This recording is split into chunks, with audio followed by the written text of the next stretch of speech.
So the next speaker is coming to us from Bulgaria. It's Dr. Vladimirav, and he will be presenting on the prognostic statistical model of age-specific anti-Müllerian hormone decrease based on hormonal values of 23,528 women. Please, Dr. Vladimirav. Good morning, everybody. My name is Martin Vladimirov, and I'll be presenting my team's poster. I would like to first of all extend my gratitude to ESHRE for giving us a voice today, and also to the team at Invitro clinic Sophia and Cibilap Laboratories, without whom this work wouldn't be possible. Together, we developed a prognostic statistical model regarding anti-Müllerian hormone decrease with age.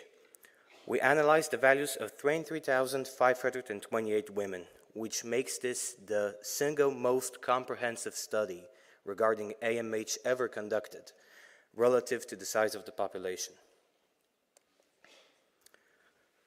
It is already a well-known fact that the level of serum AMH is proportional to the number of antral follicles, which makes it a convenient marker for the biological age of the ovary and for the response of controlled ovarian stimulation.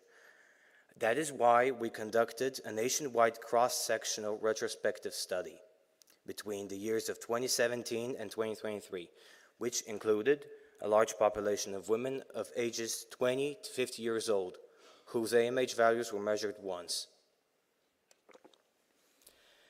In summary, the results show that AMH decline is approximately linear and inversely proportional to the woman's age.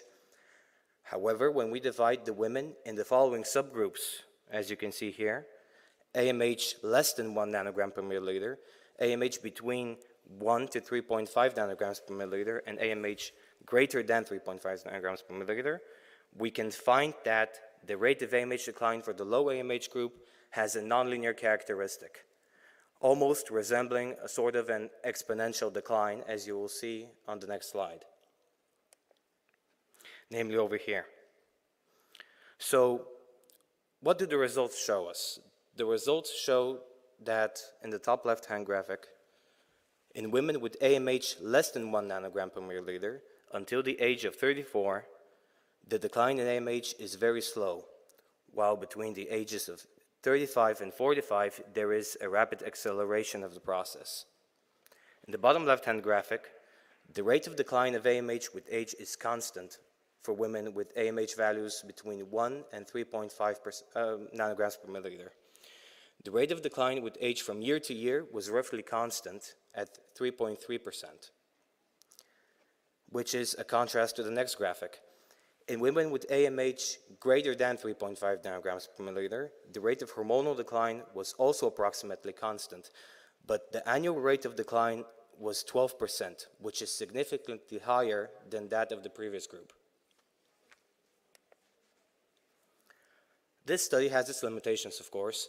Namely, women only of Bulgarian ethnicity participated.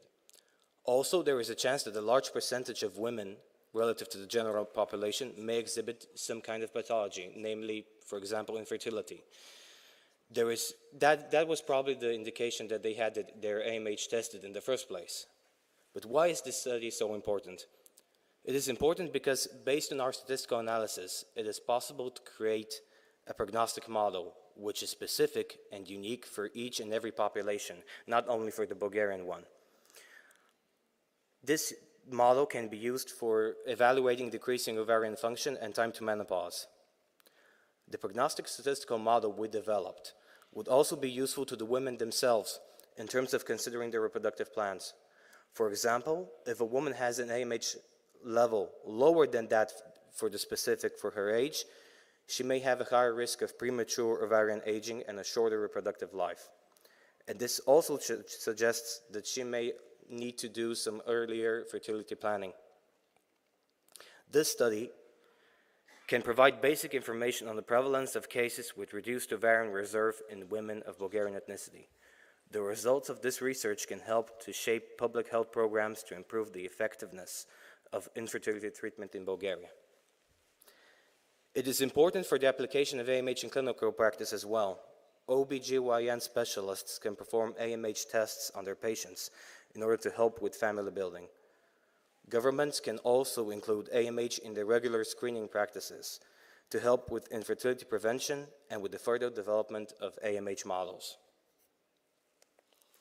I would like to thank you for your attention and would like to invite the public and the moderator to ask any questions, which I will answer to the best of my ability. Thank you very much.